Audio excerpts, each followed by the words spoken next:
Hey guys, this is Chris Kermis and I've finally completed this epic trip around Iran. After around 6,000 kilometers traveled over land and sea, I'm finally back where I started, in Tehran.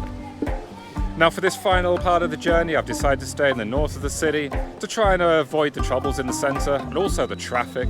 So I'm up in the Darband area. So I'm going to explore the north, and today I'm going to have one last blowout Persian meal in Darband. Going to go to the restaurant where local legend Mr. Taster celebrated his blue tick on Instagram. So let's go and explore the north, guys.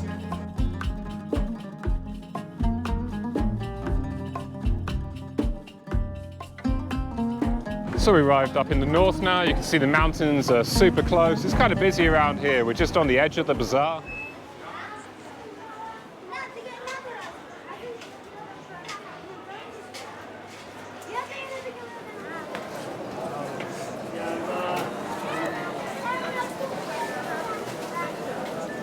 Wow, look at all this lovely fresh produce. You get the better fruit and veg in the north, supposedly, because this is a richer area, so people are more willing to spend more money on the better quality. The Tajrish Bazaar isn't so big, but it is the oldest in the north of Tehran, dating back at least 70 years. Tajrish was an area that people would choose for their holidays, to come and enjoy the cool weather and the nature. Some workers used to go there for periods to maintain the homes and gardens, and eventually they started to settle down there. As Reza Shah himself, the king from the Pahlavi dynasty, chose to spend his leisure time in the area, it became increasingly developed. The gradual build-up of people there caused local people to think of selling products from their gardens, and hence emerged the first small shops, the start of what's now the bazaar. Hello.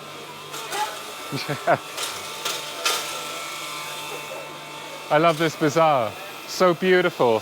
So much local life, yet so small. This is the final chance to shop before I go home. Gonna buy some nice stuff.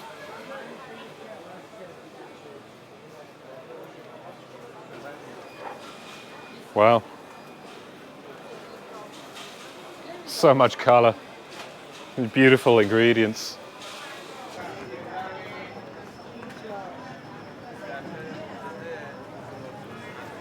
And here with some beautiful fruits and spices, we reach the end of the bazaar. It's really fantastic here. It's a beautiful little bazaar. And just outside of the bazaar, we come across this incredible shrine. And this beautiful shrine is the tomb of Soleh, the son of the 7th Imam.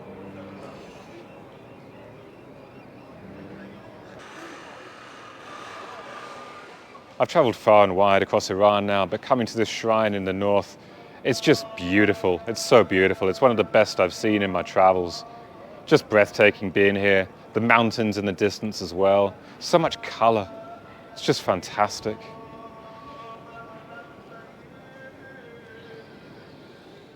Okay, let's head a little further north in Tajrish now and see how the Pahlavi royalty lived at the Sadabad palaces. So we've driven uphill a little bit and I'm now at the Sadabad Palace. So this is a huge area. It's 110 hectares of land. Supposedly there's about 19 palace buildings here. And this was basically the residence of the last king of Iran before the Islamic Revolution. And now we've got to take some transport. The grounds here are so huge. We actually have to take a little minibus up there. And so today we're going to explore 2 of the palaces and one rather interesting museum. I'll tell you a little bit more about those when we get there. And the story behind this palace. Firstly, we see the big boots down below. Now this is actually in memorial to the first king, Reza Shah, of the Pahlavi dynasty. He was a military man and always used to wear the military boots. The stairs leading into the palace, these were used by normal people. And then the stairs at the side here, these were used by the military. The interior of the palace certainly feels fit for royalty, with lavish furnishings, artwork and paintings showing off the hunting prowess of the king. As expected, that was quite fantastic and really grand inside that first palace, the White House as they call it. Now we're going to head on to a rather interesting little museum. So I think this building in the palace is actually particularly interesting, at least for a traveller like me. This one is actually dedicated to a couple of Iranian brothers who travelled the world back in 1954 and onwards for about 10 years. They were called Iza and Abdullah Obidvar. They travelled across the continent, going right up to the Arctic. They travelled down to Antarctica, all just on this little motorbike that you see behind me. And here we see a picture of the brothers themselves and the list of countries they visited, 99. That was absolutely fascinating, as I expected. Travelers back then, it's just a whole different level. It makes what any of us do nowadays just look just simple compared. And you look at the artifacts that they got in these various countries and had to basically ship back because, of course, on their little motorbike, there's no way they could travel around with these things. But the adventures and things that they saw, it's incredible. You see blow dart guns from South America. There's a shrunken head at one point that was actually given by some tribe. It's just mind-blowing, mind-blowing. Just original travel, back when travel was really still actually quite dangerous and adventurous. And then our next destination is just here. So this behind me is the Green Palace. And whereas the White House that we visited earlier was actually the residence of the second king of the Pahlavi dynasty, this was actually the residence of the first king. And this is it, the Green Palace. It certainly looks older. Okay guys, so I've come up to the highest point in my travels around the north of Tehran. So we're heading up to Barma Tehran. This is basically a lovely viewpoint over the city. And would you look at this? Fantastic, eh? It shows what a mega city Tehran is, what a huge place. There's awesome transport to go to the first base camp, the start of the cable car. See here at the top, they've got one of these old school kind of roller coaster type things you can control yourself. Actually rode one of these back in Iraqi Kurdistan. I'm not going to do the one here today though. The irony, there's not a single bank in the country that tourists can use, and yet they call it Tourism Bank. Got a little fun park area up here, a couple of kids rides there. Looks a bit shut down though. Wow, and this is quite some view from up here. You can see right out across the city.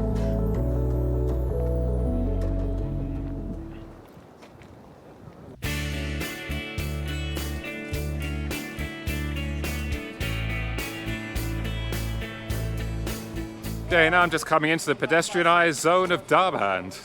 So this used to be a village north of Tehran. Now it's just been sucked into Tehran and its neighbourhood, but it's famous for the cooler weather, the restaurants and the street food.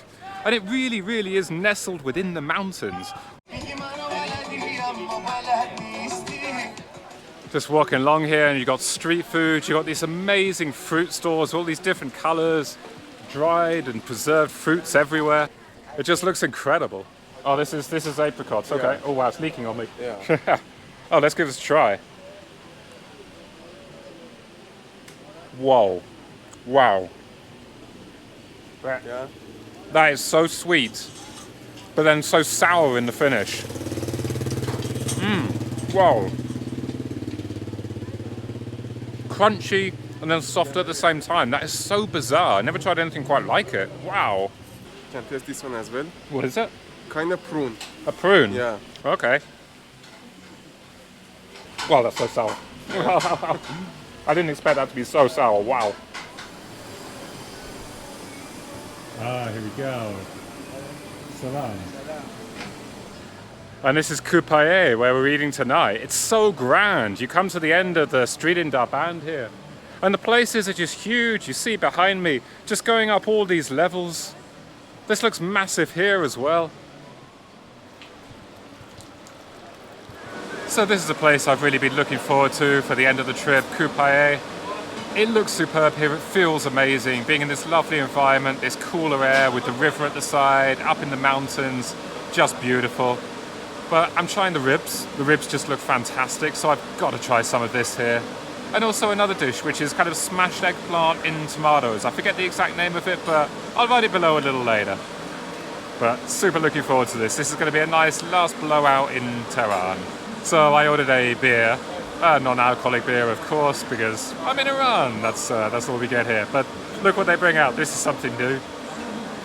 It's as if they know that I'm going home shortly. Cheers, guys. They put out an Iranian and British flag. That's so lovely.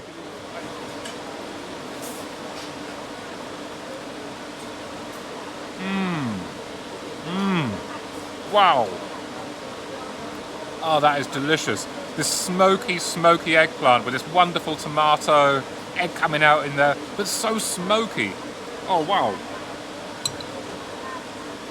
That is beautiful. They must have smoked these eggplants to make them soft. Wow, That is so just richly smoky, more so than I ever managed to cook these at home.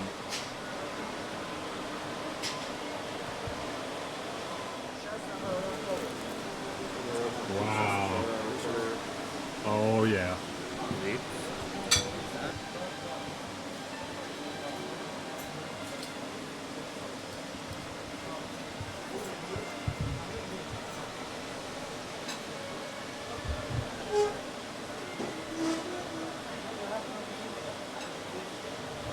Wow, look at that. That bone just coming out so succulent.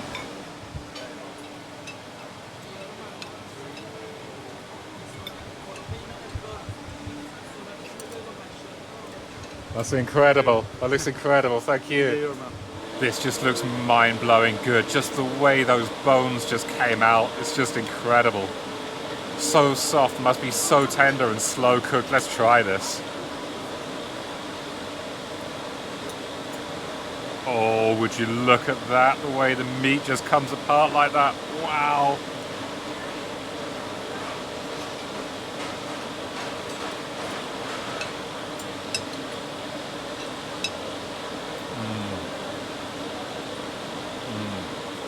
Wow. The flavour is just spectacular. That is just amazing. The fat is just perfectly rendered into the meat. Some kind of barbecue sauce on top of it, just amplifying the flavour, just building up on that pure, lovely meatiness. And the texture just melts in your mouth. And when I say it melts in your mouth, I say quite a lot of things melt in your mouth, and they do. But this really just melts away. Perfection. Wow.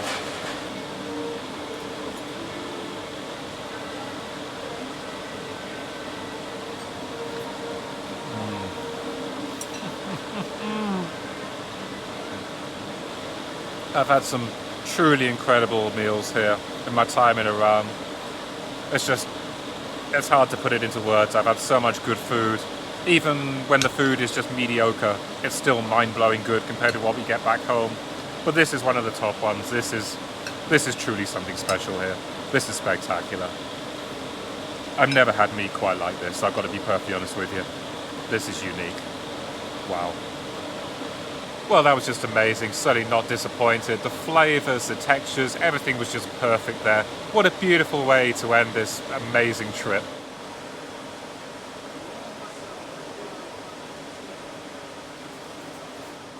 Okay, and that's really it. It's the end of the trip. And I want to send the deepest thanks to my friend and guide, Reza here. Reza has been an absolute legend. We've seen so many incredible sights together.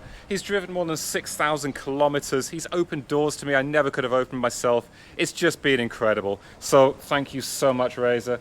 Is there anything you would like to say to my audience and the world watching? Yeah, you're welcome. It was my pleasure. And Chris, now it's the end of our trip after about 23 days. I was trying to make a good trip for you and hope you enjoy it and wish to see you again in Iran. And I have a message for all of the people in the world that come to the Iran. Iran is a safe country. Iran is amazing. Iran is full of love, full of beauty, and also full of history. Please come to the Iran and see the real Iran. Absolutely, a good message there. I'll leave Reza's details in the description below. I strongly recommend that you contact him if you're coming here to Iran. Yeah. Thank you so much, Reza. You're welcome. Take care. Best wishes. So with that, it's the perfect way to end not only the video, but effectively this series. I really hope you enjoyed it. Definitely don't be shy with that thumbs up button if you did. I'd love to hear what you think in the comments below. And please subscribe if you haven't already. There'll be plenty more coming after this. Hope to see you next time, guys.